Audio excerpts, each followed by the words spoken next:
നമസ്കാരം ദേവികാജി. നമസ്തേ. നമ്മുടെ ഓസ്ട്രേലിയയിലേക്ക് ആദ്യം തന്നെ ഞാൻ സ്വാഗതം ചെയ്യുന്നു. കൂടാതെ ഞങ്ങളുടെ 92.3 മലയാളം FM-ലേക്ക് ഹാർദവമായ സ്വാഗതം. ഞാൻ ഇത്തവണ ഇറങ്ങിയപ്പോൾ കണ്ട ഫസ്റ്റ് ഫേസ് രശ്മിയുടെ ആയിരുന്നു. I'm so glad to see you again. Yeah, I'm so glad to meet you actually. ആദ്യത്തെ തന്നെ ചോദ്യം, കേളി അത് നമ്മുടെ സെപ്റ്റംബർ 27 റൗണ്ട് തിയേറ്ററിൽ നടക്കുകയാണ്. ഞാൻ ഭയങ്കര എക്സൈറ്റഡ് ആണ് അത് കാണാനും. ഓക്കെ, നമുക്കറിയാം ഡോക്ടർ മേത്തിൽ ദേവികയുടെ മോഹിനിയാട്ടം സ്റ്റൈല് ഒരു സാധാരണ നമ്മുടെ മോഹിനിയാട്ടം സ്റ്റൈലിൽ നിന്നും കുറച്ചും കൂടി ഡിഫറെൻ്റ് ആണ്, ഇൻട്രസ്റ്റിംഗ് ആണ്. അപ്പോൾ ഈ ഒരു കേളി എന്ന ഒരു കോൺസേർട്ടിലൂടെ എന്താണ് പ്രേക്ഷകർക്ക് കൺവേ ചെയ്യാനായിട്ട് ദേവികജി ഉദ്ദേശിക്കുന്നത്? നമുക്ക് എന്തൊക്കെ എക്സ്പെക്റ്റ് ചെയ്യാം? ഒരു നമ്മൾ കുറേ കാലങ്ങളായല്ലോ എൻ്റെ വർക്ക് ഞാൻ ചെയ്തു വരുന്നു. അപ്പം ചില മാസ്റ്റർ പീസസ് ഇതിൽ കാണാം. കുറച്ച് ഇപ്പം നമ്മളൊരു 4-5 പീസ് ചെയ്യുകയാണെങ്കിൽ 5 പീസ് ചെയ്യുകയാണെങ്കിൽ ഓരോന്നും it will be very different from the other. Traditional ആണോ ചോദിച്ചാൽ അത് ഒരു പക്ഷേ നമ്മൾ ഈ ട്രഡീഷൻ എന്ന് പറയുന്നത് എന്താണ് ശരിക്കും കണ്ട് ശീലമുള്ളതാണോ നമ്മൾ ട്രഡീഷൻ എന്ന് പറയുന്നത്? അല്ലേ? ബട്ട് കണ്ട് ശീലമുള്ളതാണോ പറഞ്ഞല്ല. പക്ഷെ ട്രഡീഷണൽ ആണോ ചോദിച്ചാൽ വളരെ റൂട്ടഡ് ആയിട്ടാണ് നമ്മുടെ വർക്ക്. അപ്പം എനിക്ക് തോന്നുന്നു ഇപ്പം നമ്മൾ എപ്പോഴും പ്രേക്ഷകരിരിക്കുമ്പോൾ ഇപ്പോൾ ഒരു ഏതെങ്കിലും ഒന്ന് ആർക്കെങ്കിലും ഒക്കെ ഇഷ്ടം അങ്ങനെ ആയിരിക്കും. It should cater something to should cater to everybody. So എനിക്ക് പറയാനുള്ള കുറച്ച് ട്രഡീഷണൽ നിന്ന് അതിൻ്റെ ഒരു ഗ്രോത്ത് ഉണ്ടാവും. കുറച്ച് ഡിഫറെന്റ് ആയിട്ട് അത് പോകും. അതിൻ്റെ ഒരു മെയിൻ പീസ് എന്ന് പറയുന്നത് ഉച്ചില തന്നെയാണ്. അത് മുച്ചിലോട്ട് ഭഗവതിയുടെ ഒരു പുരാണത്തിനെ ബേസ് ചെയ്തിട്ട്, ബട്ട് അതിൽ ഞാൻ ഇന്നൊരു നർത്തകി അതിലൊരു സബ് ടെക്സ്റ്റും വളരെ കണ്ടംപററി ആയി ഇടുന്നുണ്ട്. പിന്നെ ഒരു പ്രത്യേകത എന്ന് പറയുന്നത് മെൽബേണിലുള്ള കുറേ കാലമായി ഡാൻസ് പഠിപ്പിക്കുകയും കളിക്കുകയും ചെയ്യുന്നു. പിന്നെ എൻ്റെ കീഴിലൊരു കഴിഞ്ഞ 2-3 വർഷമായി പഠിക്കുന്ന സതീഷ്. അപ്പോൾ ഒരു മെയിൽ മോഹിനിയാട്ടം ഡാൻസർ എന്ന് പറയുന്നത് വളരെ റെയർ ആയിട്ടുള്ളൊരു കുറവാണ്, വളരെ റെയർ ആണ്. He must be the only male Mohiniyattam dancer in Australia. So അദ്ദേഹം ഇപ്പം എൻ്റെ തന്നെ സമ്പ്രദായം അദ്ദേഹത്തിൻ്റെ സ്റ്റുഡൻസിനും പഠിപ്പിക്കാൻ ശ്രമിക്കുന്നുണ്ട്. സോ നമ്മൾ ആ ഒരു മറ്റേത് ഞാൻ എപ്പോഴും എൻ്റെ ടീം കൂടെ അല്ല യാത്ര ചെയ്യാം. എൻ്റെ സ്റ്റുഡൻസ് ഉണ്ടാവും ഇപ്പോൾ ഇത്തരം വർക്ക് ചെയ്യുമ്പോൾ.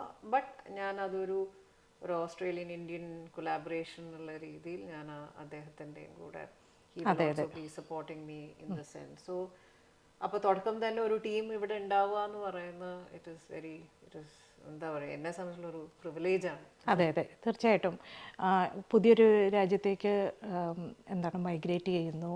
അപ്പോൾ ഇവിടെ ഒരു സ്റ്റുഡൻ്റ് ഉണ്ട്. അപ്പോൾ ഈ ഒരു രീതിയിൽ ഡാൻസിനെ കൊണ്ടുപോകാൻ സാധിക്കുന്നു എന്ന് പറയുന്നത് അതിനൊരു സ്റ്റാർട്ടിങ് നല്ലതാണ്. അതെ, ഇപ്പം നമ്മൾ കാൻബറയിലൊന്ന് കഴിഞ്ഞു. ഇനിയിപ്പോൾ പലവരും ചോദിച്ചിട്ടുണ്ട്. അപ്പോൾ ദാറ്റ് ഈസ് മൈ നമ്മൾക്ക് അറിയുന്ന പാഠങ്ങൾ, നമ്മുടെ എക്സ്പീരിയൻസ് മറ്റുള്ളവർക്ക് അപ്പം അത് നമ്മുടെ കൂടെ പറഞ്ഞു കൊടുക്കുക. Also it's very interesting. ഒരു മെയിൻ സ്ട്രീം ഓസ്ട്രേലിയൻ ഡാൻസ് കമ്മ്യൂണിറ്റിയിലെ ഈ മോഹിനിയാട്ടം എന്നുള്ള ഒരു ആർട്ട് ഫോം ഇപ്പം തന്നെ യൂണിവേഴ്സിറ്റി ഓഫ് മെൽബേണിൽ ദി വെരി ഇൻട്രസ്റ്റഡ് എൻ്റെ വർക്കിനെ കുറിച്ചിട്ട്. Very nice. സോ അത് നമുക്ക് മോഹിനിയാട്ടം ഒന്ന് ആലോചിച്ച് നോക്കൂ രശ്മി. ഒരു ആ ഒരു ഡാൻസ് ഫോം എനിക്ക് അറിയാറുണ്ട്. ഇപ്പോൾ നാട്ടിലും കേരളത്തിൽ തന്നെ നമുക്കൊന്നും അറിയില്ല എന്ന് വളരെ നിസ്സാരമായി പറഞ്ഞു തള്ളുന്ന ഒരു പണ്ട്, ഇപ്പം അധികമില്ല, എന്നാലും അങ്ങനെ പലരും ഇപ്പോഴും നമുക്കറിയാം. പ്രേക്ഷകർക്കൊന്നും മനസ്സിലാവില്ല. പക്ഷെ ഈ ഒരു ആർട്ട് ഫോം എന്നെ ഒരു ഒരു ഡിസ്റ്റിംഗ്വിഷ് ടാലന്റ് വീസ വരെ എത്തിച്ചില്ലേ. സോ ഒരു പെർമനന്റ് റെസിഡന്റ് ആക്കാന്ന് പറയുന്നത് അതൊരു നമ്മുടെ നാട്ടിലത്തെ ഒരു ആർട്ട് ഫോമിന്റെ ഇൻഫാക്ട് ഇമിഗ്രേഷനിൽ തന്നെ ഇറ്റ് ഇസ് ഒരു ഇന്ത്യനെ അവർ ആദ്യമായിട്ടാണ് ഇവിടെ എത്തുന്ന മുമ്പ് PR തരുന്നത് ഫോർ ഡാൻസ് അല്ലേ. അപ്പോൾ I feel very proud of our culture. അതെ, അപ്പം മാം പറഞ്ഞപ്പോഴേ ട്രഡീഷണൽ എന്താണ് എന്ന് ചോദിച്ചപ്പോൾ അത് ശരിയാണ്. ഇപ്പം ഭരതനാട്യത്തിലാണെങ്കിലും കലാക്ഷേത്ര, അല്ലെങ്കിൽ കലാമണ്ഡലം ഓരോന്നിനും കൊച്ചു കൊച്ചു വ്യത്യാസങ്ങളുണ്ട്. ഇപ്പോൾ കലാക്ഷേത്രയിൽ വരുമ്പോൾ ഭയങ്കരമായ ഒരു ട്രഡീഷണലിലേക്ക് പോകും, കലാമണ്ഡലത്തിൽ വരുമ്പോൾ കുറച്ച് കുറച്ച് വേരിയേഷൻസ് വരുന്നുണ്ട്.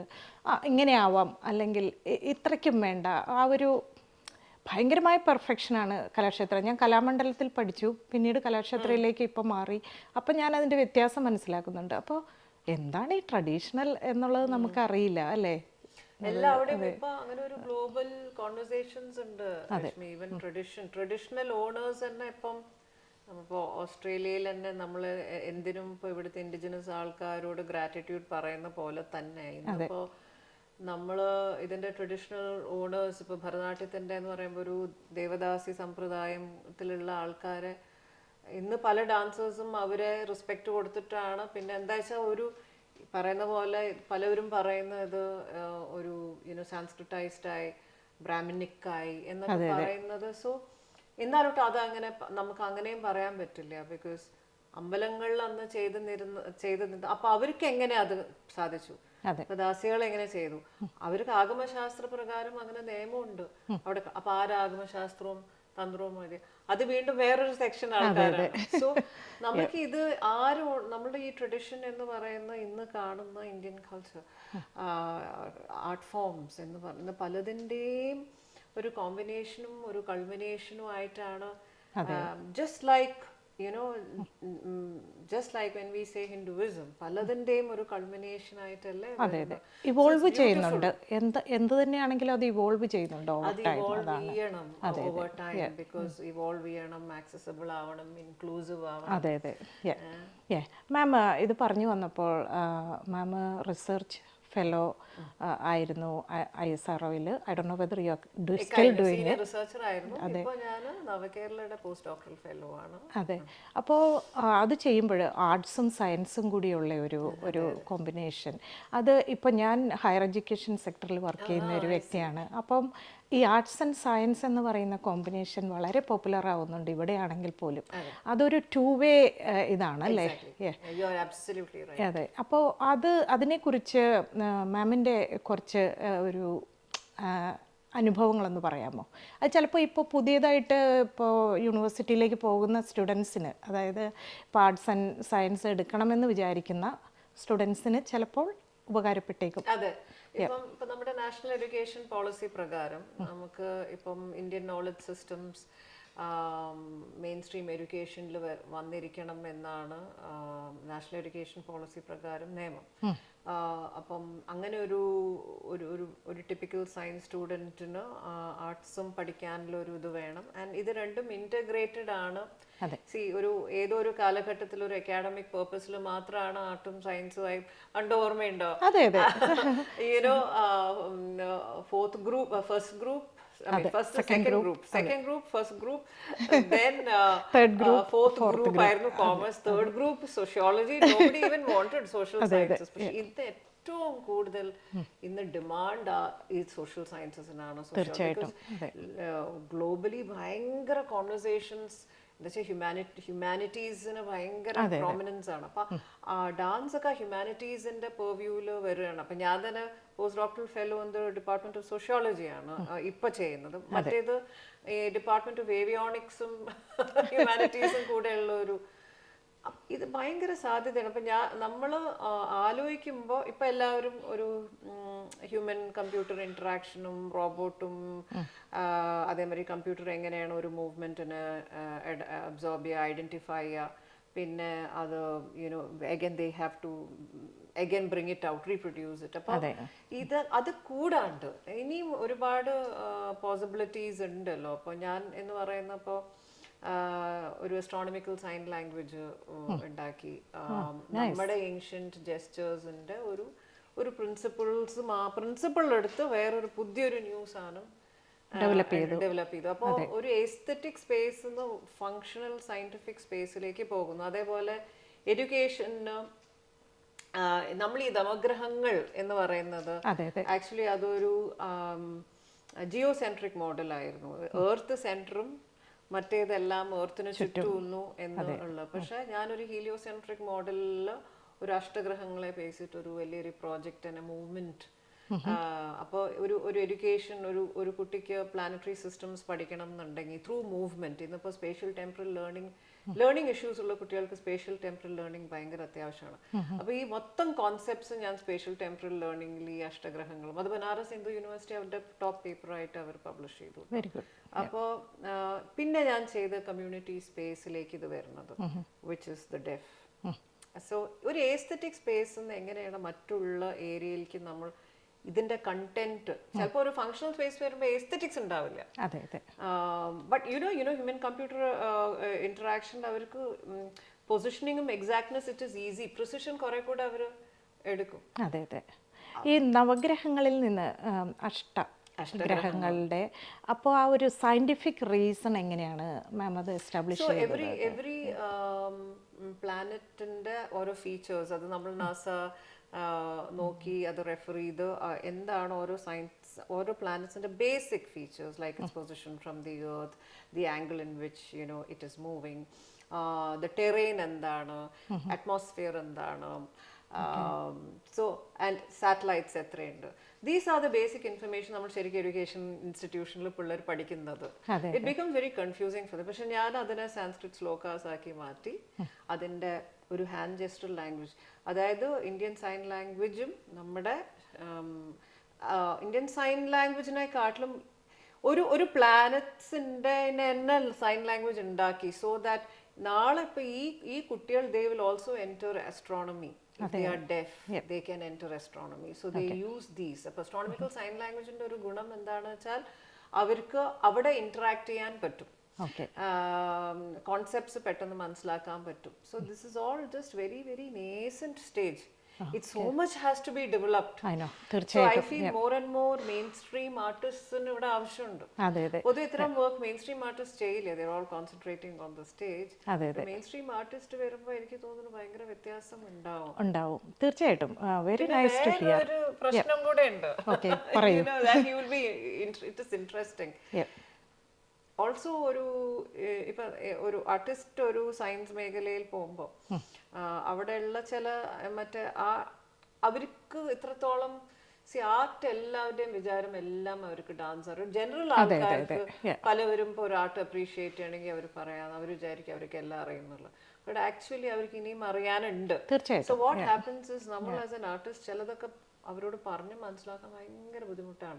നമ്മൾ ഒരിക്കലും ആസ് എൻ ആർട്ടിസ്റ്റ് സയൻസിനെ അണ്ടർ എസ്റ്റിമേറ്റ് ചെയ്യില്ല, നമ്മൾ വളരെ ഭവ്യതയോടെയല്ല സംസാരിക്കും. ബട്ട് അവിടെ അങ്ങനെ ഒരു ഇഷ്യൂ ഉണ്ട്. അപ്പൊ ഞാൻ എപ്പോഴും പറയും humanities is more feminine, looks like that is a more feminine subject.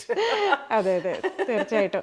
അതാ ഒരു പഴയ ചിന്താഗതിയാണ് സയൻസിന്റെ വേൾഡിലുള്ളവർക്ക്. ആർട്സിനോട് അതിലെന്തുണ്ട്, വെറും ഡാൻസ്. അതില് ഡാൻസ് ആണ് ഏറ്റവും. അതെ അതെ അതെ അതെ, തീർച്ചയായിട്ടും. മാമിന് പല റെക്കഗ്നീഷൻസ് കിട്ടിയിട്ടുണ്ട്, അവാർഡ്സ് ദേശീയ തലത്തിലും ഇൻ്റർനാഷണൽ തലത്തിലും. അതിൽ എനിക്ക് ഭയങ്കര ഇൻട്രസ്റ്റിംഗ് ആയിട്ട് തോന്നിയ എന്താണ് സർപ്പതത്വം, ദ സർപ്പൻ വിസ്ഡം. അതിനെക്കുറിച്ച് ഞാൻ മനസ്സിലാക്കുമ്പോൾ എൻ്റെ മനസ്സിലേക്ക് പെട്ടെന്ന് വന്ന ഒരു ചിന്ത, ആസ് എ എന്താണ് ഒരു പ്രേക്ഷക എന്ന നിലയിൽ, ചെറുപ്പത്തിലെ സർപ്പങ്ങളെ പേടിയായിരുന്നു, അതെല്ലാവർക്കും അതെ. പക്ഷേ പിന്നീട് വലുതായപ്പോൾ ആ ഒരു ഭയം മനസ്സിൽ കിടന്ന ആ ഭയത്തെ ഓവർകം ചെയ്തു. അതായത് പാമ്പാട്ടി സിദ്ധ അവരുടെ കോമ്പസിഷൻസ് പഠിച്ച് അതിനെക്കുറിച്ച് പഠിച്ച് ഇങ്ങനെ ഒരു കലാരൂപം സെറ്റ് ചെയ്ത്, അപ്പോൾ അതിലൂടെ കലാകാരി പറയുന്നത് ഞാൻ ആ ഭയം ഓവർകം ചെയ്തു. അതായത് നമ്മുടെ എല്ലാവരുടെയും മനസ്സിൽ ചെറുപ്പത്തിലെ ഒരു ഭയം ഉണ്ടെങ്കിൽ നമ്മൾ അതിനെ ഓവർകം ചെയ്യാൻ എങ്ങനെയെങ്കിലും ശ്രമിക്കും അല്ലേ? അപ്പൊ അതിൽ സാറ്റിസ്ഫൈഡ് ആയോ? അതെ, ഞാൻ വളരെ സാറ്റിസ്ഫൈഡ് ആയി. അതിലൊരു that's a very relevant question. അതെ അതെ, പെർജിങ് എന്ന് പറയുമല്ലോ. I am not scared of snakes anymore. മാത്രല്ല അതിനെ ഒരു കുറെ കൂടെ എന്നോട് കുറെ പേര് പറഞ്ഞു, അത് കണ്ടിട്ട് അവർക്ക് അതിനോടുള്ള ഭയവും അവർക്കും പോയി. They found it very endearing. ഒക്കെ സൈക്കോസൊമാറ്റിക് ആണ്, സൈക്കോളജിയാണ്. എന്ന് പറയുന്ന കോൺസെപ്റ്റ് തന്നെ സൈക്കോളജിയാണ്. അപ്പൊ അങ്ങനെ ചില വർക്കുകൾ ഉണ്ട്. ഞാൻ പണ്ട് രക്തബീജാസുരവധം എനിക്ക് അന്ന് കുറേ വർഷം മുമ്പ് എനിക്ക് എല്ലാ ദിവസവും രാവിലെ എണീക്കുമ്പോൾ അനാവശ്യമായ പാൽപിറ്റേഷൻ വരും. For no reason. But doctors നോടൊക്കെ കാണിച്ചപ്പോൾ they said it is absolutely, your some anxiety issues. അതെന്താണ് മനസ്സിലാവുന്നില്ല എന്നൊക്കെ പറഞ്ഞു. കുറേ വർഷമായിട്ടോ, അറ്റ്ലീസ്റ്റ് ഒരു 10-20 വർഷമായി. അപ്പോൾ ഞാൻ എന്ത് ചെയ്തു വെച്ചാൽ ഒരു വടക്കുന്നാഥ് ക്ഷേത്രമല്ലോ നമ്മുടെ പാലക്കാട് ഒരു അമ്പലം, അപ്പോൾ അവിടെ ദേവീ ക്ഷേത്രമാണ്. അപ്പോൾ ഞാൻ രക്തബീജാസുര വധം കഥയായി വരുന്നുണ്ട്. അപ്പോൾ രക്തബീജം എന്ന് പറയുന്നതാണ് സിംബോളിക്കലി, അപ്പോൾ ദേവി ഇങ്ങനെ കൊല്ലുന്നു, അതിങ്ങനെ ഓരോ രക്തത്തിൽ നിന്നും വീണ്ടും ഇങ്ങനെ മൾട്ടിപ്പിൾ ആയതുകൊണ്ടേയിരിക്കുന്നു. And then Mahakali comes and swallows it. അപ്പൊ ഈ രക്തബീജാസുരൻ നമ്മുടെ തന്നെ എൻസൈറ്റിയും നമ്മുടെ തന്നെ ഫിയറിന്റെ ഒക്കെ സിമ്പിൾസ് ആണ്. So the more you try to attack it, the more it multiplies. You need an alter ego to actually to accept. Swallowing is acceptance. Exactly. അതിനൊരു വേറൊരു മെഡിറ്റേറ്റീവ് സ്റ്റേറ്റ് വേണം. അപ്പൊ ഞാനിങ്ങനെ മനസ്സിൽ വിചാരിച്ചു, ദൈവമേ ഞാൻ ഇനി ഇത് ഐ വിൽ മേ ബി അങ്ങനെ വല്ല സബ്കോൺഷ്യസ്ലി അങ്ങനെ വല്ല ഫിയറോ എൻസൈറ്റിയോ ഉണ്ടെങ്കിൽ ദൈവമേ ഇതോടെ അവസാനിക്കണം. അതിനുശേഷം എനിക്ക് അത് വന്നില്ല. പെർഫോമൻസ് ചെയ്ത് നെക്സ്റ്റ് ഡേ മുതൽ I was anxiety free. Very nice. I mean, at least I was palpitation free in the morning. And so അതാ പറയുന്നത്, ഇത് സത്യമായി ശരി നമ്മുടെ ആർട്ട് ഫോംസിൽ അത്രയും സീക്രട്ട് മെക്കാനിസംസ് ഉണ്ട്. അതുകൊണ്ടാണ് രസ എന്ന് പറയുന്നത് റിയലൈസേഷൻ, കഥാർസിസ് എന്ന് പറയുന്നത് റിലീസാണ്. വെസ്റ്റേൺ കോൺസെപ്റ്റും ഈസ്റ്റേൺ നമ്മുടെ ഇന്ത്യൻ എസ്തെറ്റിക്സിലും ഭയങ്കര വ്യത്യാസം. കഥാർസിസില് പെർജിങ്, റിലീസ്, നമ്മളുടെ റിയലൈസേഷൻ അത് മാറുന്നില്ല, നമ്മൾ അത് ഓവർകം ചെയ്യണം. That is much more. It is still there. It is there, but you are overcoming it. Yeah. ഈ സർപ്പതത്വത്തിൻ്റെ ആ ഒരു മ്യൂസിക് ഞാൻ ശ്രദ്ധിക്കായിരുന്നു. അതിൽ ഒരു നാടൻ പാട്ട്, അതായത് ആടുപാമ്പേ വിളയാട് പാമ്പേ, അത് വരുന്നുണ്ട് ഇടയിൽ കൂടി. പക്ഷേ എന്നാൽ ഒരു ക്ലാസിക്കൽ ഒരു ടച്ചും ഉള്ള മ്യൂസിക്കാണ് കൊടുത്തിരിക്കുന്നത്. അത് മാം തന്നെ എഴുതി ഉണ്ടാക്കിയ മ്യൂസിക് അല്ല, വരികളാണ്. പക്ഷെ കോമ്പോസിഷൻ ബേസിക് ട്യൂൺ അത് മകുടിയാണ്. വളരെ ഫേമസ് ആയിട്ടുള്ള. പക്ഷെ അതിന്റെ ഒരു സെക്കൻഡ് തേർഡ് പാരഗ്രാഫിലൊക്കെ നമ്മൾ എന്താ വെച്ചാൽ അതിന്റെ റെഫറൻസ് മ്യൂസിക് ഉണ്ടായിരുന്നില്ല, തന്നെ കമ്പോസ് ചെയ്ത് തുടങ്ങി. പിന്നെ ആ ഫൈനൽ സ്റ്റാൻസ ചന്ദ്രനെ സൂര്യനെ talks about Eclipse. Actually Eclipse വന്നപ്പോൾ ഞാൻ അത് ആലോചിച്ച് അത് മെല്ലെ തോടിയിലേക്ക് ഞാൻ മാറും. സോ അതൊക്കെ നാച്ചുറലി ആസ് എ പെർഫോമർ നമ്മൾ അറിയില്ലേ, രാഗം പെട്ടെന്ന് മറ്റേലേക്ക് കിടക്കുമ്പോൾ അത് that is because I am experiencing. So therefore I trust that. I trust that music. Ahalya ഞാൻ 30 minutes ഞാൻ ആ ട്യൂൺ ചെയ്തത്. അപ്പോൾ അത് ഇതുപോലെ കനകാംഗിയിലൊരു ലാസ്റ്റ് അങ്ങനെ ഒരു സാധനം പെട്ടെന്ന് അത് ഒരു ടേൺ ഇട്ട് വേറൊരു രാഗത്തിലേക്ക് പോകും. അപ്പൊ ഞാൻ പറഞ്ഞു അത് ഭക്താനാമുക്തിപ്രദം, അവിടെ നിന്ന് ഡീവിയേഷനായി. അപ്പൊ ഞാൻ ചോദിച്ചു ഇത് ശരിയാവോ എന്ന് ഞാൻ എൻ്റെ പാട്ടുകാരനോട് ചോദിച്ചു. അത് ഹൃദയത്തിൽ നിന്ന് വരുന്നത് കൊണ്ട് അത് അവിടെ ഇരിക്കണം. ആ മുക്തിക്ക് അങ്ങനെ തോന്നി ദേവിക്ക്, അത് പെട്ടെന്ന് റിലീസാണത്. തീർച്ചയായിട്ടും ഒരു ചെറിയ ഒരു സ്വരത്തിൽ അതിന് വേറൊരു സ്വര എൻട്രി വന്നാലും ഇറ്റ് ഈസ് ബ്യൂട്ടിഫുൾ. അത് ഈ എക്സ്പീരിയൻസിൽ നിന്ന് വരുന്നത് കൊണ്ടാണ്. അതവിടെ പണ്ട് കാവലം നാരായണ പണിക്കർ സാർ പറഞ്ഞു ഹൃദയതാളം എന്ന് പറയും. അതെ അതെ. അപ്പോൾ ഹൃദയരാഗം ഉണ്ടാവും തീർച്ചയായിട്ടും. അപ്പം അത് ഈ സർപ്പത്തിൻ്റെ മൂവ്മെൻറ്റ്സും അതിൻ്റെ ആ സ്ട്രൈക്ക് ചെയ്യാനുള്ള ആ ഒരു ടെൻഡൻസിയും കാര്യങ്ങളും എല്ലാം അതാണോ ഇൻക്ലൂഡ് ചെയ്തിരിക്കുന്നത് കുണ്ടലിനി അവേക്കനിങ് ആയിട്ട് അതിൽ? അതല്ല, വരികളില് ശരിക്കും കണ്ണേ ചെവിയാകെ കൊണ്ട ആടുപാമ്പേ അത് അദ്ദേഹം എഴുതിയ വരിയാണ്. അപ്പൊ ആ വരിയിൽ എന്താണ് ഒരു നമ്മളെപ്പോഴും ഡാൻസ് ഒരു വിഷ്വൽ ഫോമാണ്. നമുക്ക് ഫിലോസഫി ഒരുപാട് കാണിച്ചു കഴിഞ്ഞാലും പ്രശ്നമാണ്. ഫിലോസഫി നമുക്ക് കാണിക്കാൻ പറ്റില്ല. എപ്പോഴും ആൾക്കാർക്ക് ആ വിഷ്വൽ തന്നെയാണ്. പണ്ട് ഈ ഇന്ദ്രൻ ബ്രഹ്മാവിനോട് പറയുന്നതും അതാണ്. നമുക്ക് വേദങ്ങളുടെ അതിൻ്റെ ഉള്ളിലുള്ള സാധനങ്ങൾ കാര്യങ്ങൾ നമുക്കത് മനസ്സിലാവില്ല. നിങ്ങളൊക്കെ പാണ്ഡിത്യമുള്ള അവരാണ്, നമുക്കത് മനസ്സിലാവില്ല. പക്ഷെ സാധാരണക്കാർക്ക് എത്തിക്കാൻ അതിനെ വീണ്ടും പക്ഷെ എന്റർടൈനിങ് ആക്കണം. അപ്പൊ ഈ ഓഡിയോ വിഷ്വൽ ഫോം ആവണം എന്നുള്ള അവർക്ക് വേദിക് എസൻസും അറിയണം, പക്ഷെ അത് എന്റർടൈനിങ്ങും ആവണം എന്ന് അതിലേ എഴുതിയിട്ടുണ്ട് നിർവചനം. അപ്പൊ ആ വരിയിൽ അത്തരം ഒരു ഒരു വിഷ്വൽ സാധനം ഞാൻ അതിൽ കണ്ടു. അതാണ് ആ മറ്റേ കണ്ണിങ്ങനെ ആക്കി ആ പ്രേനെ നോക്കുന്നുണ്ട്. അത് അതിന്റെ ഒരു ഹൈലൈറ്റ് ആണ് തീർച്ചയായിട്ടും. കൃഷ്ണമണികൾ ഇങ്ങനെ അതെ അതെ ചുരുക്കിയിട്ട് അതിങ്ങനെ പെട്ടെന്ന് പെട്ടെന്ന് ആ പ്രേനെ ഇങ്ങനെ പിന്നെ ആ സ്ട്രൈക്ക് ചെയ്ത് അതിനെ ഫോളോ ചെയ്യുന്നു. അതൊരു ഒരു വിഷ്വൽ ഡാൻസിന്റെ അതിന്റെ I will say it was one of those very high points of. പിന്നെയാണ് കളം വായിക്കുന്ന, അത് വേറൊരു വിഷ്വൽ ഫോം. അതെ അതെ. പക്ഷെ ആ കളം അവിടെ ഉണ്ടായിരുന്നു, തുടക്കത്തിൽ നിന്ന് മനസ്സിലാവുന്നില്ല. അല്ല, കളം അതുണ്ടായിരുന്നില്ല. നമ്മളിത് 2 കട്ടായിട്ടാണ്. ആ കളത്തിൽ ഇരിക്കുന്ന വരയ്ക്ക് ഒരു കട്ട്, അതും അത് ഇൻസിസ്റ്റ് ചെയ്തു. അവർ കുറെ കട്ട്സ് എടുക്കാൻ ഞാൻ പറഞ്ഞു നോ, ബിക്കോസ് നമുക്ക് ആ ഫ്ലോ വരണം, ഇമോഷൻ. അതെ അതെ തീർച്ചയായിട്ടും. പക്ഷെ ആ ഇരിക്കുന്ന മുമ്പ് പിന്നെ 4 മണിക്കൂർ എടുത്തിട്ടാണ് ഒരു, പിന്നെ അവിടുന്ന് ഒട്ടിട്ടാണ് വേറെ കട്ട്. അതെ അതെ. മാമിൻ്റെ പെർഫോമൻസുകൾ കാണുമ്പോൾ എപ്പോഴും ഒരു ഒതുങ്ങി വളരെ കൺസൈസ് ആയിട്ടുള്ള, പക്ഷേ എന്നാൽ വളരെ എലഗൻറ്റ്, പ്രേക്ഷകരിലേക്ക് കാര്യങ്ങളെല്ലാം കൺവേ ചെയ്യുന്ന വളരെ സിംപ്ലിസ്റ്റിക് ആണ് അല്ലേ? അല്ലാതെ സ്റ്റേജ് നിറയെ കിടന്ന് ആടണം എന്നുള്ള ആ ഒരു കോൺസെപ്റ്റ് ഇപ്പം മാറിയിട്ടുണ്ട് ഇല്ലേ? തീർച്ചയായിട്ടും അങ്ങനെ ചെയ്യാറില്ല. ഈവൻ ഇപ്പോൾ വലിയ സ്റ്റേജ് ആണെങ്കിൽ പോലും ഞാൻ ലൈറ്റ്സ് കൊണ്ട് ആ ഒരു ഏരിയ അങ്ങോട്ട് മാർക്ക് ചെയ്യും. അതെ അതെ. അപ്പം ചിലവർ വിചാരിക്കും വലിയ സ്റ്റേജ് ആണെങ്കിൽ ഓടിച്ചാടി കളിക്കാം, സ്റ്റേജ് കവർ ചെയ്യണം. അതെ അതെ. ബട്ട് ആക്ച്വലി നമ്മുടെ കണ്ണ്, നമ്മുടെ eyes will do that. If you mark your space, ഇതിങ്ങനെ ഫോക്കസ് ചെയ്ത് വിടും. അപ്പോൾ ഒരു ലൈറ്റിംഗ് ചെയ്യും, ബാക്കി നമ്മുടെ കണ്ണ് തന്നെ ചെയ്യും. അതെ അതെ. ദേവികജിയുടെ വർക്കുകളിൽ എപ്പോഴും ഞാൻ ശ്രദ്ധിച്ചിട്ടുള്ളത്, അതായത് കമ്മ്യൂണിറ്റിക്ക് എന്തെങ്കിലും കൊടുക്കാനുള്ള ഒരു സ്ത്രീ ശാക്തീകരണം. ഇപ്പം ഹല്ലിയെ പറ്റി പറഞ്ഞു, എന്താണ് സ്ത്രീ പ്രേക്ഷ ഉണ്ടായിരുന്നു, ഏജിസം. സ്ത്രീ പ്രേക്ഷ ഏജിസം മീൻസ് ഒരു പ്രായം കഴിഞ്ഞ് നമ്മൾ എത്ര തന്നെ ആൾക്കാർ ചെയ്യുന്നുണ്ട് പെർഫോമൻസ്. നോട്ടീസ്ഡ് 50 അല്ലെങ്കിൽ 60 വയസ്സ് കഴിഞ്ഞിട്ടുള്ള എത്ര പേര് മെയിൻ സ്ട്രീം കോൺസേർട്സിലുണ്ട്? നമുക്ക് ഉരുക്കന്മാരില്ലാഞ്ഞിട്ടാണോ? വിളിക്കില്ല ആരും അങ്ങനെ. അതെന്താ വെച്ചാൽ അങ്ങനെ ബുദ്ധിമുട്ടാണ് 1.5-2 മണിക്കൂർ ഏറ്റവും സ്ട്രെച്ച് ചെയ്യാൻ, മുട്ടുവേദന കാണും. സ്ത്രീ പ്രേക്ഷ അതിന്റെ ഒരു എക്സ്പെരിമെന്റേഷൻ ആയിരുന്നു. ഞാൻ സ്റ്റേജ് വിട്ടു കഴിഞ്ഞാൽ എനിക്ക് വേറെ എവിടെ ചെയ്യാൻ പറ്റും, അങ്ങനെയാണ് ആ ഒരു വർക്ക് ഉണ്ടാവുന്നത്. പിന്നെ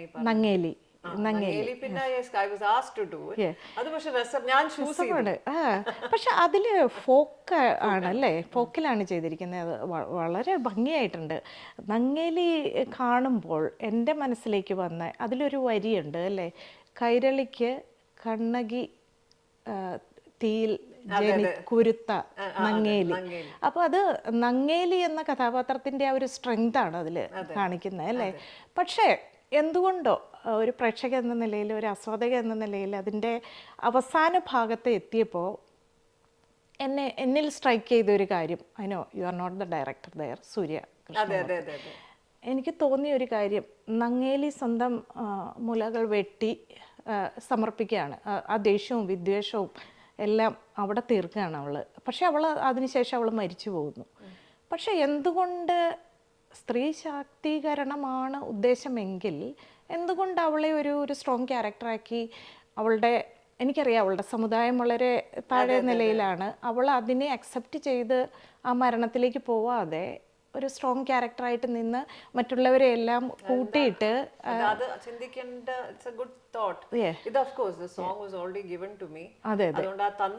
എന്നിട്ടും ഞാൻ പോയി ഞാൻ രമേശ് നാരായൺ സാറോട് പറഞ്ഞു, എനിക്ക് കുറച്ച് അറ്റ്ലീസ്റ്റ് ബീറ്റ്സ് എങ്കിലും തരണം, എനിക്ക് ആക്ട് കംപ്ലീറ്റ് ചെയ്യാൻ. അങ്ങനെയാണ് അറ്റ്ലീസ്റ്റ് ആ ബീറ്റ്സ് എങ്കിലും ഉണ്ടായത്. ബട്ട് ലൈക്ക് യു സേ, നമ്മൾ അങ്ങനെ സ്വന്തം ചെയ്യുകയാണെങ്കിൽ അത് ആലോചിക്കാവുന്ന ഒരു വിഷയമല്ലേ. പിന്നെ ബട്ട് ഐ ഓൾസോ ഒന്നാമത് അത് കറക്റ്റ് ശരിയായിട്ടുള്ള ഒരു കഥയാണോ മിത്താണോ അറിയില്ല നമുക്ക്. But at least for a woman to maybe അറിഞ്ഞൂടാ ആ ഒരു ലെവൽ ഓഫ് എക്സ്പീരിയൻസോ അവയർനെസ്സിലോ, that must be the only thing she thought was powerful. പക്ഷെ കണ്ണകി തന്നെ വളരെ സ്ട്രോങ് ആയ ഒരു ക്യാരക്ടർ ആയിരുന്നല്ലോ. അപ്പം കണ്ണകിയുടെ മകൾ എന്ന് പറയുമ്പോൾ നമ്മളുടെ മനസ്സിലേക്ക് വരുന്നത് മകളല്ല, കണ്ണകി ഉപമിച്ചിരിക്കുന്നതാണ്. ഉപമിച്ചു എന്നേ ഉള്ളൂ. ഓക്കെ കണ്ണകിയെ പോലെ എന്ന് വരുമ്പോൾ പോലും ഈ ബോസം ഒരു കണക്ഷൻ ഉള്ളത് കൊണ്ടാണ് അവര് കണ്ണകി എന്ന് പറയുന്നത് അത് കുറച്ച് അതെ അതെ അതെ, ഒരു കത്തിച്ചു കത്തിച്ചു എന്നാണ് പറയുന്നത്. അതിന്റെ വേറൊരു സ്ട്രെങ്ത്. അതെ ഇത് ശരിക്കും അർത്ഥിടുകയാണല്ലോ, വേണമെങ്കിൽ ഇത് എടുത്തോന്ന് പറഞ്ഞിട്ട്. സോ അതെ അതെ അപ്പൊ രണ്ടും I think being A simple of feminine, the feminine or strong feminine, I think that was. But അതാ ഈ പറയുന്ന പോലെ നമ്മൾ സോളോ ആയി ഒരു മോഹിനിയാട്ടത്തിലേക്കോ മറ്റോ ഞാൻ ചെയ്താണെങ്കിൽ, ഇതിപ്പോ ഞാൻ അത് കംപ്ലീറ്റ്ലി ആ മ്യൂസിക്കിനനുസരിച്ച് ചെയ്തു. അതേമാതിരി ജഡായു അത് കണ്ടോന്ന് അറിഞ്ഞൂടാ, ഞാനത് ONV സാറിന്റെ വരികളായിരുന്നു, പി ജയചന്ദ്രൻ സർ, രാജീവ് അഞ്ചലാണ് അതിന്റെ ഡയറക്ഷൻ. അപ്പൊ ജഡായു പാറയുടെ ടൈറ്റിൽ സോങ്ങിൽ ഞാനാണ്. അതും അതെ, എനിക്ക് ആ പാട്ട് തന്നു, അതുകൊണ്ട് ആ പാട്ടിന്റെ, പക്ഷെ അതൊന്ന് കാണണേ, ബ്യൂട്ടിഫുൾ ആണ് അതിന്റെ വേഷമൊക്കെ. ആ പാട്ടിന് എന്താണോ വേണ്ട, നമ്മളപ്പോ അവിടെ നമ്മുടെ ഈ മറ്റു സ്റ്റൈലൊക്കെ മുനിയാട്ടം തന്നെ വേണം, ആ ഷാഢ്യം വിട്ടിട്ട് അതിലേക്ക് അങ്ങോട്ട് മെർജ് ചെയ്യും. എന്താ വെച്ചാൽ അവിടെ പിന്നെ എനിക്ക് വലിയ സേ ഇല്ല. അതുപോലെ this was given to us, but അപ്പൊ ആ ഫോക്ക് ട്യൂണിന് എന്താണോ പറ്റിയത് അത് ചെയ്തു. ബട്ട് ഒരു സോളോ ആയപ്പോൾ നമ്മളത് ചെയ്താണെങ്കിൽ, ഞാൻ തന്നെയാണ് ഇപ്പോൾ ചിലപ്പോൾ മ്യൂസിക് ചെയ്ത് അല്ലെങ്കിൽ വരികൾ ഞാൻ സ്ക്രിപ്റ്റ് ചെയ്തു എങ്കിൽ ഇത് വേറൊരു സാധനമാവുമായിരുന്നു. അതെ അതെ, തീർച്ചയായിട്ടും. അല്ല, എൻ്റെ ഒരു മനസ്സിൽ തോന്നിയ ഒരു നല്ല സ്കോപ്പുള്ള ഒരു കഥയാണ്, ഒരു ത്രെഡാണത്. അതെ, തീർച്ചയായിട്ടും. അത് ആക്ച്വലി ഹാപ്പൻ ചെയ്തതാണോ എന്നൊന്നും നമുക്കറിയില്ല എങ്കിൽ പോലും സാധ്യതയുണ്ട്. ബിക്കോസ് നമ്മൾ മിത്താണെങ്കിലും ഏതോ എവിടെയോ ഒരു റിയൽ എലിമെന്റ് ഉള്ളതുകൊണ്ടാണല്ലോ മിത്തും വരുന്നത്. അതെ അതെ, തീർച്ചയായിട്ടും. ഇപ്പം മാം, ഇപ്പം നോക്കുമ്പോൾ ഇപ്പോഴത്തെ ഒരു സാഹചര്യത്തിൽ പലരും ഷോർട്ട് ഫിലിംസുമായിട്ടും അല്ലെങ്കിൽ ഇതുപോലെയുള്ള ഡ്രാമകളായിട്ടൊക്കെ ചെയ്യുമ്പോൾ പലപ്പോഴും അതൊരു കോംപ്ലിക്കേറ്റഡ് ആയിട്ട് കാര്യങ്ങൾ ഓഡിയൻസിലേക്ക് കൺവേ ചെയ്യുന്ന ഒരു പ്രവണത ഞാൻ കാണുന്നു. അതായത് ഓഡിയൻസിന് മനസ്സിലാവാതിരുന്നാൽ okay, I am an intelligent person എന്നുള്ള ഒരു തോന്നൽ അവരിൽ ഉണ്ടാക്കുമെന്നുള്ളത് കൊണ്ടാണോ എന്തോ എനിക്കറിയില്ല. പലപ്പോഴും ഞാൻ എന്തെങ്കിലും ചെയ്താൽ ഞാൻ വളരെ, അതായത് സിമ്പിളായിട്ടേ കാര്യങ്ങൾ അവതരിപ്പിക്കാൻ ശ്രമിക്കുകയുള്ളൂ. കാരണം people will enjoy it, normal people will enjoy it. പക്ഷേ ഇപ്പോഴത്തെ ഒരു കാലഘട്ടത്തിൽ അങ്ങനെ കുറേ ഡാർക്ക് തീംസും ഒക്കെ ആയിട്ട് ഒരുപാട് കാര്യങ്ങൾ ഇറങ്ങുന്നു. ഇതെന്താ ഇത്, ഒരു 10 തവണ കണ്ടാലും എനിക്ക് മനസ്സിലാവില്ല. സോറി, എനിക്കൊരു നോർമൽ ബുദ്ധിയേ ഉള്ളൂ. അപ്പോൾ അതിനെക്കുറിച്ച് മാമിന് എന്ത് തോന്നുന്നു? ഇപ്പോൾ നമ്മൾ ഡാൻസ് ഫോം ആണെങ്കിൽ കൂടി എല്ലാവരും ഡാൻസേഴ്സ് അല്ല. ഈ അടവുകളോ അല്ലെങ്കിൽ മുദ്രകളോ ഒന്നും അറിയാവുന്നവരായിരിക്കില്ല ഭൂരിഭാഗം ഓഡിയൻസും, അല്ലേ? അപ്പം നമ്മളിങ്ങനെ ഒരു കാര്യം അവതരിപ്പിക്കുമ്പോൾ അതൊന്നും മനസ്സിലായില്ലെങ്കിൽ കൂടിയും നമ്മുടെ അഭിനയത്തിലൂടെയോ ആ ഒരു ലിറിക്സിലൂടെയോ നമുക്കത് കൺവേ ചെയ്യാൻ സാധിക്കണം, അല്ലേ? പെർസ്പെക്റ്റീവ് ആണ്. നമ്മൾക്ക് അതുപോലും ആൾക്കാർ അതും ചിലവർക്ക് മനസ്സിലാവില്ല. അത് അവർക്കും അത് ഡാർക്കായി തോന്നാറുണ്ട്. Darkness is a very subjective അല്ലേ? അത് എന്നാലും മനസ്സിലാവാത്തത്ര എങ്കിലും what percentage of people feel എന്നുള്ളതാണ്. That is true. But I feel ഇപ്പോൾ എൻ്റെ തന്നെ ചില വർക്കിൽ, ഇപ്പം നവാവരണമൊക്കെ ഞാൻ ചെയ്യുമ്പോൾ അത് വളരെ വളരെ മിസ്റ്റിക്കലായിട്ടുള്ള വർക്കാണ്. അപ്പം ഞാനത് പൊതുവേദിയിൽ ചെയ്യില്ല. ബട്ട് അതിനുള്ള ചില വേദികളുണ്ട്. ഇപ്പം അവർക്ക് ശ്രീചക്ര പൂജയൊക്കെ നടക്കുമ്പോൾ അവരെന്നെ വിളിച്ചാൽ എന്നാലും ഞാൻ 3-4 times ഒക്കെ ചെയ്തിട്ടുള്ളൂ. എന്ന് വെച്ചാൽ അത്രയും ഒരു അത് ഇൻഡെപ്ത് ആണ്. അതിനൊരു ടെക്നീക്ക് ഉണ്ട്, അതിൻ്റെ മീഡിയവും അതിൻ്റെ ഒരു ലാംഗ്വേജ് ഒക്കെ. അതിന് കുറച്ച് ആ ശ്രീചക്രത്തിൻ്റെ എന്താണെന്ന് എസെൻസ് അറിഞ്ഞാൽ ഇത് ആസ്വദിക്കാം. ശ്രീവിദ്യാ ഉപാസന അറിയുന്നവർക്ക് അറിയാം, താന്ത്രിക മുദ്രകൾ അറിയുന്നവർക്ക് അത് മനസ്സിലാവും. അതൊന്നും ഞാൻ കയറി ഒരു പൊതുവേദിയിൽ പോയി അത് ഞാൻ ചെയ്ത, unless that is related to this, ഞാൻ ചെയ്യാൻ പാടില്ല. അത് ഞാൻ എപ്പോഴും പറയും. സഹൃദയ എന്ന് പറയുന്നത് നമ്മളെപ്പോഴും ഓഡിയൻസ് മാത്രം നമ്മളുടെ കണ്ട് മനസ്സിലാക്കണം എന്ന് നമ്മൾ ഷാഠ്യം പിടിക്കാൻ പാടില്ല. നമ്മളും എന്താണ്, what kind of people will be there. അപ്പോൾ ചിലവർ പറയും, ഇപ്പം ഞാൻ ഒരുപാട് മദ്രാസിലായാലും വളരെ പ്രഗത്ഭരായിട്ടുള്ള most of the dancers will say, എനിക്ക് we don't want to bring down our art, we only want 50 to 60 people, we are okay with it എന്ന് പറയും. But my thing is different, right? 50-60 ഇട്ടെങ്കിലും I am happy. There are 2,000 people watching me also, I am very happy. But if 2,000 people are watching me, I will ensure that my work, if I can, as much as possible, should reach all of them. That is, അത് എൻ്റെ ഒരു responsibility ആയിട്ട് എനിക്ക് എപ്പോഴും തോന്നാം. വേണമെങ്കിൽ എനിക്ക് അത് ഇഗ്നോർ ചെയ്യാം. മോസ്റ്റ് ഓഫ് ദ ടൈം അതുകൊണ്ട് ഷോസിനൊന്നും ഞാൻ പോവാത്ത എന്താ വെച്ചാൽ എനിക്ക് ഇപ്പം അതിനുള്ള അങ്ങനത്തെ ഒരു ഞാനത് പുച്ഛമായിട്ടുകൊണ്ടല്ല, അതിനുള്ള ഒരു ഡിവൈസ് ഇനി ചെയ്യണം. അതെങ്ങനെയാണ് without compromising on your tradition. ഇപ്പൊ ഇൻ ആൻഡ് ഔട്ട് പ്രോഗ്രാമിന്റെ ഇടയിൽ എനിക്ക് കളിക്കാൻ താല്പര്യമില്ല. അതല്ലാണ്ട് എങ്ങനെയാണോ അതൊക്കെ നമ്മൾ ഇറ്റ് ഗിവ്സ് യു. അതുകൊണ്ടാണ് എൻ്റെ പല വർക്കും ഉണ്ടായതെന്ന് ഞാൻ പറയുള്ളൂ. It is because of the audience. ഈ സ്പിക് മാക്കി പല സ്ഥലങ്ങളിലും കൊണ്ടുപോകുമ്പോൾ നോർത്തിലൊന്നും നമ്മുടെ ഒന്നും അറിഞ്ഞൂടാ. പക്ഷെ try to make it as interesting as possible, as entertaining as possible. ഒരു മലയാളി ഓഡിയൻസിൻ്റെ മുമ്പിൽ നമ്മൾ വലിയൊരു മലയാളി സദസ്സ് സെക്യുലർ ക്രൗഡ് ആണെങ്കിൽ അത് എങ്ങനെ അവർക്കും കൂടെ ആസ്വദിക്കുന്ന രീതിയിൽ എല്ലാം നമുക്ക് മാറ്റിമറിക്കാനൊന്നും പറ്റില്ല. വിത്തിൻ അവർ ഗിവൺ അതിനുള്ള സ്കോപ്പ് നമ്മുടെ ഇന്ത്യൻ ട്രഡീഷണൽ ഡാൻസ് ഫോംസിൽ ഉണ്ട്. തീർച്ചയായിട്ടും. അത് ക്ലാസിക്കൽ എന്ന് പറയുന്നതിലാണ് പ്രശ്നം. ഈ ക്ലാസിക്കൽ എന്താണ് എന്ന് ഒരു വലിയൊരു ചോദ്യമുണ്ട്. ആ ചോദ്യം കിടക്കെ ഇത് ഇന്നിപ്പോ അത് ഒരു വേണമെങ്കിൽ നമുക്ക് അതിന് വളരെ എല്ലാവർക്കും ആസ്വദിക്കാനുള്ള തീംസും കണ്ടന്റും കൊണ്ടുവരാം. അതിന്റെ മീഡിയത്തിന്റെ ഒരു ക്രാഫ്റ്റിന്റെ ഒരു സ്ട്രെങ്ത് അനുസരിച്ച് അത് അവൈലബിൾ ആവാം. ഇനി അതല്ലാണ്ട് ഒരു വളരെ നീഷായിട്ടുള്ള ഒരു സദസ്സുള്ള സാധനങ്ങളും ഉണ്ട്. തീർച്ചയായിട്ടും. അപ്പൊ ഒരു പെർഫോമറിനെ നമുക്ക് ഒറ്റ പെർഫോമൻസിൽ ഒരിക്കലും അളക്കാൻ പറ്റില്ല. അവരുടെ ഒരു ഹിസ്റ്ററി നോക്കണം, പെർഫോമൻസ് ഹിസ്റ്ററി നോക്കണം, അവരുടെ ക്രിയേറ്റ് ചെയ്ത വർക്കുകൾ കുറെ കണ്ടാലേ ഇവരുടെ ശരിക്കുള്ളൊരു കാലിബർ. ഒറ്റ പെർഫോമൻസ് നമുക്ക് ഒന്നും it's only a glimpse of her work. Especially ഞാനൊക്കെ ഈ പ്രായത്തിൽ വന്ന് ചെയ്യുമ്പോൾ you can not judge me just by this performance. അതെ തീർച്ചയായിട്ടും. ഇപ്പം പറയുമ്പോൾ ഒരു ആർട്ടിസ്റ്റിന് ഒരു സൊസൈറ്റിയോട് കമ്മ്യൂണിറ്റിയോടുള്ള ഒരു ചില കടപ്പാടുകൾ അല്ലേ, അത് വളരെ വലുതാണെന്ന് എനിക്ക് തോന്നുന്നു. പണ്ടൊക്കെ സിനിമയിൽ പോകുന്നു അല്ലെങ്കിൽ ഡാൻസ് ചെയ്യുന്നു, പക്ഷേ അതിനേക്കാളൊക്കെ ഉപരിയായിട്ട് ഇപ്പോൾ ഒരു സോഷ്യൽ റെസ്പോൺസിബിലിറ്റി ഉണ്ട് അല്ലേ. അപ്പം അത് നമ്മൾ സോഷ്യൽ റെസ്പോൺസിബിലിറ്റി എല്ലാവർക്കും ഞാൻ പറയും ഘട്ടങ്ങൾ. നമ്മൾ ആർട്ടിന്റെ ഘട്ടങ്ങൾ ആദ്യം നമ്മൾ പഠിച്ചത് അവതരിപ്പിക്കുന്നു. രണ്ടാമത്തെ ഘട്ടം, മൂന്നാമത്തെ ഘട്ടം നമ്മൾ അതിലേക്ക് ഇന്നോവേറ്റ് ചെയ്യുന്നു. നാലാമത്തെ ഘട്ടം നമ്മൾ കുറച്ചൊന്ന് മാറി നമ്മളുടെ ആയിട്ട് ഇന്നോവേഷൻസ് ചെയ്യുന്നു. അഞ്ചാമത്തെ ഘട്ടമാണ് നമ്മൾ സോഷ്യൽ റെസ്പോൺസിബിലിറ്റി. സോഷ്യലി സോഷ്യലി ചില റെലവെന്റ് ആയിട്ടുള്ള തീംസ് നമ്മൾ ചെയ്യാം.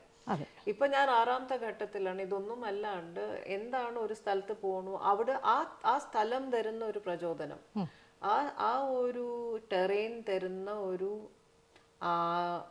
അൺസർട്ടനിറ്റി, അതിന്ന് ഞാൻ എങ്ങനെ ഒരു വർക്ക് ഉണ്ടാക്കുന്നു. അങ്ങനെയാണ് ഞാൻ ഈയിടെ വാഴാലിക്കാവ് തൃശ്ശൂർ പോയി ആ അമ്പലത്തിനെ ആസ്വദിച്ചിട്ടുള്ള ഒരു വർക്ക് അപ്പം തന്നെ ഉണ്ടാക്കുന്നു. എൻ്റെ സ്റ്റുഡൻസും ഉണ്ട്.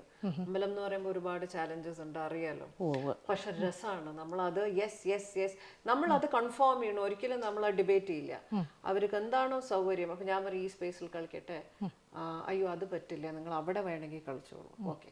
പിന്നെ അവിടെ ഇത് ചെയ്യട്ടെ, അയ്യോ അത് അത് ശരിയാവില്ല കേട്ടോ, നമുക്ക് ഇതെല്ലാം എന്നെ സംബന്ധിച്ചുള്ള വലിയ ഓപ്പർച്യൂണിറ്റിയാണ്. നമ്മുടെ വർക്ക് ഇങ്ങനെ മാറി വരുന്നത്. അതൊരു എക്സ്പെരിമെന്റേഷൻ, എക്സ്പ്ലോറേഷൻ. അങ്ങനെ ഒരു വർക്ക് ഇപ്പോൾ ഫിലിം ഇനി അത് എഡിറ്റ് ചെയ്തുകൊണ്ടിരിക്കണം. അടുത്ത ഞാനൊരു മൊണാസ്ട്രിയിൽ ഹിമാലയാസിൽ അങ്ങനെ 2 മൊണാസ്ട്രീസിൽ പോയി ചെയ്തിട്ടുണ്ട്. അതും എഡിറ്റ് ചെയ്തുകൊണ്ടിരിക്കുകയാണ്. സോ അതാണ് ആക്സസിബിലിറ്റി. നമ്മൾ when you talk about community, ഇവിടെയൊക്കെ കമ്മ്യൂണിറ്റി ഉണ്ട്. ഈ സേക്രഡ് സ്പേസസോ അവിടെയൊക്കെ ആസ്പദമായി നിൽക്കുന്ന കമ്മ്യൂണിറ്റികളുണ്ട്. അവർ ചിലപ്പോൾ നമ്മുടെ പെർഫോമൻസ് കാണാൻ നമ്മുടെ സ്റ്റേജിലേക്കൊന്നും വരേണ്ട കാര്യമൊന്നുമില്ല. അവരല്ലേ നമ്മൾ അങ്ങോട്ടേക്ക് പോയി അവരോട് കാണിക്കുന്നു. അതും അവർക്ക് ഏറ്റവും പ്രിയപ്പെട്ട അവരുടെ ഒരു ആർക്കിടെക്ചറും ടെറൈനും സ്ഥലപുരാണയും ബേസ് ചെയ്തിട്ട് നമ്മൾ ചെയ്യുമ്പോൾ ആൻഡ് അവരെയും കൂടെ ഞാൻ ഇൻക്ലൂഡ് ചെയ്യും എൻ്റെ വർക്കിൽ. They feel very dear to the work. So യാ.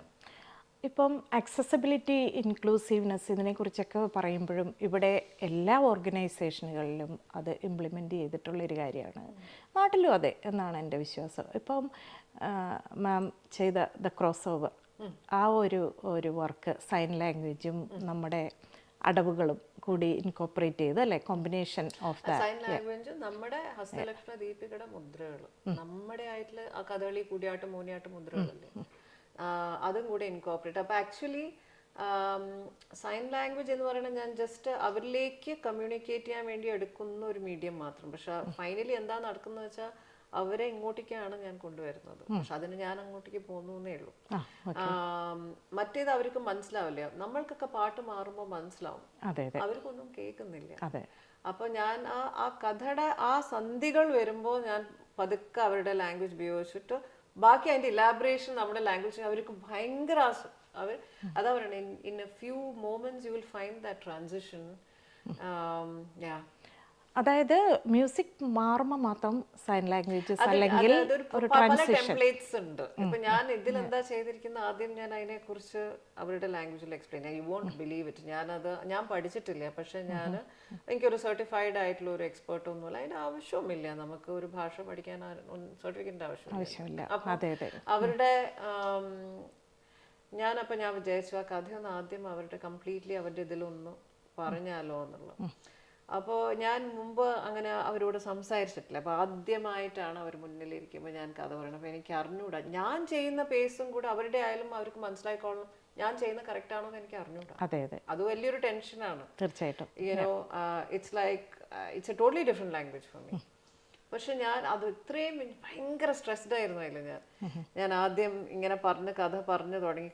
ശ്രീകൃഷ്ണ ജന്മമായിരുന്നു കഥ. പറഞ്ഞു തുടങ്ങി ഒരു 10 സെക്കൻഡ്സിൻ്റെ ഉള്ള അവർ ഇങ്ങനെ തലയാട്ടിയപ്പോൾ OMG മൊമെന്റ് ആയിരുന്നു. ഒരു അതുവരെ ഞാൻ പലതവണയും ഇവരുടെയൊക്കെ മുമ്പ് ഞാൻ കളിച്ചിട്ടുണ്ട്, നമ്മൾ ഈ ലെഗ് ഡെംസ് ചെയ്യുമ്പോൾ. പക്ഷെ അപ്പോഴൊക്കെ I was helpless seeing their helplessness. എന്താ വെച്ചാൽ എനിക്ക് റീച്ച് ചെയ്യാൻ പറ്റുന്നില്ല. വേറെ പലവരൊക്കെ മനസ്സിലാക്കുന്നത് സുഖമായി, ബാക്കി I am saying abled people. അപ്പൊ ഇവരിങ്ങനെ നോക്കും എന്നല്ലാണ്ട്. But this time it was the other way around. Okay. Wow. The others did. So that was a great thing, right? And these kids, they were so happy the moment I started talking to them in their language. Which meant ഇനിയിപ്പോൾ അതിൽ തെറ്റുണ്ടെങ്കിലും they are okay. Because ഞാൻ അത് ശ്രമിച്ചുല്ലോ എന്നാണ് അവരെ സംബന്ധിച്ചോളം. അതെ തീർച്ചയായിട്ടും. അതിലേക്കാണ് ഞാൻ ആക്ച്വലി ചോദിക്കാൻ ഉദ്ദേശിച്ച ചോദ്യം. അതായിരുന്നു, എന്തായിരുന്നു അങ്ങനെ ഒരു വർക്ക് ചെയ്യാനുള്ള പ്രചോദനം? അതാ പറയുന്നത്, ഞാൻ മുമ്പ് ഇങ്ങനെ ലെഗ് ഡെംസ് ചെയ്യാൻ ഞാൻ അറൌണ്ട് 350 ലെക്ചർ ഡെമോൺസ്ട്രേഷൻസ് ചെയ്തിട്ടുണ്ട്. അപ്പോൾ സ്പിക്മേക്കൊക്കെ വേണ്ടി കുറേ ചെയ്തിട്ടുണ്ട്. അങ്ങനെ ചില സമയത്തൊക്കെ നമ്മൾ പോണ സ്ഥലങ്ങൾ, ഇപ്പോൾ സ്കൂൾസ്, കോളേജസ്, പിന്നെ ചില ക്യാമ്പ്സിലൊക്കെ പോകും. ചില സ്ഥലങ്ങളിൽ നമ്മൾ ഈ ഡിസേബിൾ കമ്മ്യൂണിറ്റിയിൽ പോകുമ്പോൾ അപ്പോൾ നമ്മളിങ്ങനെ എക്സ്പ്ലെയിൻ ചെയ്യണമല്ലോ, നമ്മളൊരു കൾച്ചറൽ അംബാസിഡർ എന്നുള്ള രീതിയിൽ, ഒരു ആർട്ട് ഫോം അംബാസിഡർ എന്നുള്ള നമ്മളിങ്ങനെ സംസാരിക്കുമ്പോൾ അവരിങ്ങനെ ആസ്വദിക്കുന്നുണ്ടെന്നല്ലാണ്ട് എനിക്ക് വ്യക്തമായി അറിയാം ഞാൻ വളരെ ഹെൽപ്ലെസ് ആവുന്ന എനിക്ക് ഫീൽ ചെയ്തു. സംഹവ് എൻ്റെ ഒരു compulsion to actually reach out to dum.